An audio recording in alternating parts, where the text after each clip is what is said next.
કોક છે તમને સહયોગ દેવા વાળું. તો આ જ રીતે ભગવાને આપણને વ્યવસ્થા આપી દીધી કે તમે જો સંસારમાં રહીને કરશો ને તો તમે હેલ્લાઈથી ભગવાન તરફ વળી જશો. તો એટલા માટે ભગવાને આપણને આ ગ્રહસ્થી દીધી છે. જો ગ્રહસ્થીને કોઈ આ બાજુ ઓલા બાઈને ચાલો જગ્યા પડી છે.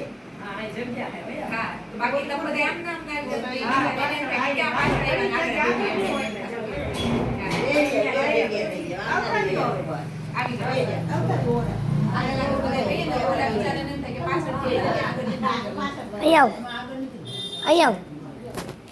તો એટલા માટે આપણે ક્યારે એમ નથી સમજવાનું કે ગૃહસ્થીમાં રહીને ભગવાનને ન મળાય. ગૃહસ્થીમાં રહીને કેટલા મહાપુરુષ, એક મહાપુરુષનું નામ મને આપો ગૃહસ્થીમાં નહોતા. બધાય ગૃહસ્થીમાં હતા. તમારા જૂનાગઢના બાપા નરસિંહ મહેતાની બધાય ક્યાં હતા? બધા સંસારમાં રહીને જ ખેલાઈથી તમારે ભગવાન તરફ જવાય. અમે કોણ તો ભાઈ અમે એવા 5 મને નથી ખબર, મને વળી એને કેટલાય જન્મથી ભજન કર્યું હોય ને તો એ લોકોનું મનમાં લાગ્યું જ નહીં એટલે નીકળી ગયા સીધે સીધે આમાં ગયા જ નહીં. તો એવા ખાલી 5% 10% લોકો હોય. બાકી બધો જે સમૂહ હોય ને એ તમારો ગ્રહસ્થી હોય. એટલે આપણે ગ્રહસ્થીમાં રહીને જ ભગવાનની પ્રાપ્તિ કરવાની. હવે જો સૌથી પહેલા હું તમને બધાને સજેશન દઈશ કે આપણે અહીંયા માસીનું જે ઘર છે, માસી તમારું નામ શું? અહીંયા આપણે જેનું ઘર છે જોશનાબેન.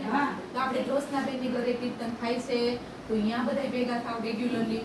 અને એવું હોય તો ભાઈ આમાં થોડુંક આપણું જાતિવાદ ને એવું હોય તો ન લાગુ પડતું એક જગ્યાએ પટેલની ઘરે તમે નક્કી કરો તો એને તમે લોકોએ ઘરે ઘરે કીર્તન રાખો. બહુ જરૂરી છે આવું. શું કામે?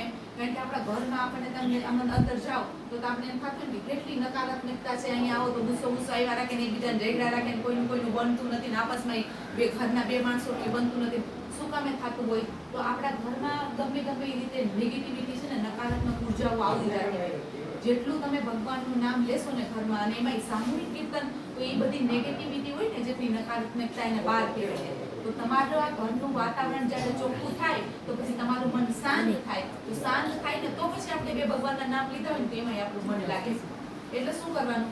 તો એટલા માટે તમારે બધાને નિયમ કરો.